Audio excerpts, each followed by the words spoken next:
பிரபஞ்சத்தில் நடந்து கொண்டிருக்கும் சில ஆச்சரியங்களை தான் இப்போது பார்க்க போகிறோம். இதில் எந்த ஆச்சரியம் உங்களை பிரமிப்பின் உச்சிக்கே கொண்டு சென்றது என்பதை கண்டிப்பா கமெண்ட்ல சொல்லுங்க. ஃபர்ஸ்ட் நாம பார்க்க போறது நியூட்ரான் நட்சத்திரம். இதுதான் நியூட்ரான் நட்சத்திரம். நம் சூரியனோட பக்கத்துல நியூட்ரான் நட்சத்திரம் இருந்தா சைஸ் வித்தியாசம் இப்படிதான் இருக்கும். Very small. அதிகபட்சமே 20 கிலோமீட்டர் மட்டும் தான் இருக்கும் அகலம். ஆனா அதை விட பிரம்மாண்டமான நம் சூரியன் 13 லட்சம் பூமியை விட பிரம்மாண்டமான பெரிய சூரியன். அதனுடைய எடையை கற்பனை செஞ்சு பாருங்க. மாஸ் அதனுடைய நிறைய விட பல மடங்கு அதிகம். இந்த வெறும் 20 கிலோமீட்டர் அகலம் இருக்கும் நியூட்ரான் ஸ்டார். அது எப்படி சாத்தியம்? கண்டிப்பா பார்க்கலாம். இதோ நியூட்ரான் நட்சத்திரம் எப்படி வேகமாக சுற்றுகிறது பாருங்கள். அதிக வேகத்தில் சுற்றுகிறது இல்லையா? இன்னும் விளக்கமாக சொன்னால் வெறும் 1 செகண்டில் ஏறக்குறைய 100 முறை சுற்றி கொள்ளும் தன்னைத்தானே. நினைத்து கூட பார்க்க முடியாத வேகம். 1 செகண்டிற்குள்ளேயே 100 முறை தன்னைத்தானே சுற்றி கொள்கிறது என்றால் அந்த வேகத்தை கற்பனை செய்யுங்கள். சயின்டிஸ்டுகள் PSR J1748 2446AD என்ற ஒரு அதிவேகமான நியூட்ரான் நட்சத்திரத்தை கண்டுபிடிச்சாங்க. இதன் வேகத்தை பார்த்தபோது விஞ்ஞானிகளே ஒரு நிமிடம் பேச முடியாமல் திகைத்து போயிருப்பாங்கன்னு நினைக்கிறேன். ஏன்னா வெறும் ஒரே 1 செகண்டிற்குள்ளேயே சுமார் 716 தடவை 716 டைம்ஸ் தன்னை தானே சுற்றி கொண்டது அந்த நியூட்ரான் நட்சத்திரம். இன்னொரு ஆச்சரியத்தை நான் சொல்றேன். அதை உங்களால கண்டிப்பா நம்பவே முடியாது. ஆனா நம்பித்தான் ஆகணும். ஏன்னா நியூட்ரான் நட்சத்திரத்தின் டென்சிட்டி, அதாவது அதன் அடர்த்தி அவ்வளவு அதிகமாக இருக்கும். நியூட்ரான் நட்சத்திரத்திலிருந்து வெறும் 1 ஸ்பூன்ல நீங்க நியூட்ரான் நட்சத்திரத்தை அந்த மெட்டீரியல்ஸை பிரித்து எடுத்தால் அதன் எடை மட்டும் சுமார் பில்லியன் டன் எடை இருக்குமா? 1 பில்லியன்னா 100 கோடி. வெறும் 1 ஸ்பூன் நியூட்ரான் நட்சத்திரத்துடைய மெட்டீரியல் அந்த அளவிற்கு அடர்த்தியானது.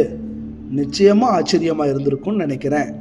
அடுத்த ஆச்சரியம் தான் பிளாக் ஹோல். இதோ இந்த பிளாக் ஹோலோட 2 பக்கமும் பிளாஸ்மா ஜெட்டை அதிவேகத்தில் வெளியேற்றுவதை பாருங்க. இந்த வெளியேறும் ஜெட்ஸ் கிட்டத்தட்ட 95% முதல் 99% ஒளியின் வேகத்தில், அதாவது 1 செகண்டில் சுமார் 3 லட்சம் கிலோமீட்டர் வேகத்தில் வெளியேறுமாம் இந்த ஜெட்ஸ். இது போலதான் இப்படி வெளியேறும் ஜெட்ஸ் மில்லியன் ஒளியாண்டு தூரத்திற்கு இந்த ஜெட்ஸின் லென்த் இருக்கிறத கண்டுபிடிக்கிறாங்க. ஒரு மில்லியன்னா என்னன்னு பார்ப்போம். ஒரு மில்லியன், அதாவது 1 மில்லியன் என்பதை 10 லட்சம் ஒளியாண்டு என்றும் சொல்லலாம். இப்போ நினைச்சு பாருங்க, சயின்டிஸ்டுகள் ஒரு பிளாக் ஹோல்ல இருந்து வெளியேறும் ஜெட்ஸோட லென்த்தை ஆராய்ச்சியின் மூலம் கண்டுபிடிக்கிறாங்க. அதை பற்றி பார்த்தால் நீங்க பிரமிச்சு போயிடுவீங்க. வாங்க அது எவ்வளோ லென்த்துக்கு அந்த ஜெட்ஸ் போகுதுன்னு பார்க்கலாம். பூமியிலிருந்து 7.5 பில்லியன் 750 கோடி ஒளியாண்டு தூரத்தில் ஒரு பிளாக் ஹோலில் இருந்து சுமார் 23 மில்லியன் ஒளியாண்டு தூரம் வரை, லென்த் வரை அந்த பிளாக் ஹோலின் ஜெட்ஸ் செல்வதை கண்டுபிடிச்சிருக்காங்க.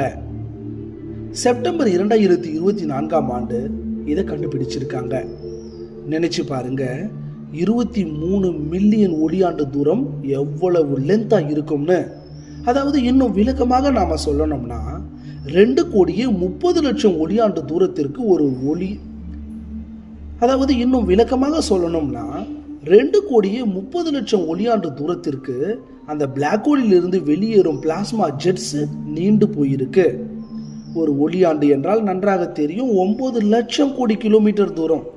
அது போல 2 கோடியே 30 லட்சம் ஒளியாண்டு இன்ட்டு 9 லட்சம் கோடி கிலோமீட்டரை மல்டிப்ளை செய்து உங்க ஆன்சரை கமெண்ட்ல கண்டிப்பா சொல்லுங்க பார்க்கலாம். சயின்டிஸ்டுகள் சொல்றாங்க, நம்ம மில்கிவே கேலக்சியின் அகலம் 1 லட்சம் ஒளியாண்டு. மில்கிவே கேலக்சி போல சுமார் 140 கேலக்சிகளை ஒரு லைன் அப் வரிசையாக வைத்தால் எவ்வளவு தூரம் வருமோ அந்த தூரத்திற்கு இந்த பிளாக் ஹோல் ஜெட்ஸ் லென்த் இருப்பதை கண்டுபிடிச்சிருக்காங்க. இதுவும் பிரமிப்பா தான் இருந்திருக்கும்னு நம்புறேன். அடுத்து ஹைப்பர் நோவா பத்தி பார்க்கலாம். இந்த வீடியோவை பாருங்க. 1 நிமிஷம் நம் கண்கள் அதிகப்படியான லைட், ஒளியால கண் கூச ஆரம்பிச்சிருக்கும். வெறும் 1 செகண்டிற்கும் அதிகமாக நம்மால் சூரியனை பார்க்க கூட முடியாது. ஏன்னா சன்னோட லூமினாசிட்டி, ஒளிரும் திறன் மிகவும் அதிகம் என்பதனால தான். இதே சூரியன் போல சுமார் 100 கோடிக்கணக்கான சூரியன்களை ஒரே நேரத்தில் அதனுடைய லைட்டை வெளிப்படுத்தினால் அந்த லுமினாசிட்டியை கற்பனை செஞ்சு பாருங்க. அப்படி ஒரு வெளிச்சத்தை பிரபஞ்சத்தில் நடக்கும் ஹைப்பர்னோவா எக்ஸ்ப்ளோஷன், மாபெரும் வெடிப்பு நடக்கும் போது வெளிப்படும் என்பதுதான் ஆராய்ச்சியின் முடிவு. சாதாரணமாக சூப்பர்னோவா வெடிப்பு மிகவும் பிரைட்டானது. அதை விடவும் மிகவும் பிரைட்டானது தான் இந்த ஹைப்பர்னோவா வெடிப்பின் வரும் வெளிச்சம்.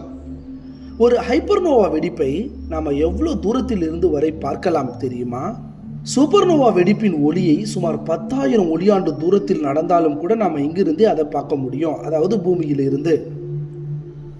ஒரு ஒளியாண்டு என்றாலே 9 லட்சம் கோடி கிலோமீட்டர் தூரம். அது போல 10,000 ஒளியாண்டு தூரத்தை நினைச்சு பாருங்க. ஆனா இதுவே ஹைப்பர்னோவா வெடிப்பு சுமார் 100 கோடி ஒளியாண்டு தூரத்தில் வெடித்தால் கூட அதை பூமியிலிருந்து பார்க்கலாமா? நல்ல வேளை நம்ம பூமிக்கு மிக அருகில் எந்த ஒரு சூப்பர் நோவாவோ ஹைப்பர்னோவாவை வெடிக்கும் அளவிற்கான நட்சத்திரங்கள் இல்லை. ஒருவேளை நம் பூமியிலிருந்து சுமார் 10,000 முதல் 20,000 ஒளியாண்டு தூரத்தில் ஒரு ஹைப்பர்னோவா வெடிப்பு நடந்தால் நம்ம பூமி என்ன ஆகும் என்று கற்பனை செஞ்சு பாருங்க. நம்ம பூமியும் அழியும், சுமார் 10,000 ஒளியாண்டு தூரத்தில் இருக்கும் அனைத்துமே அழிந்து சாம்பலாகும். அந்த அளவிற்கு பவர்ஃபுல்லானது ஹைப்பர்னோவா வெடிப்பு.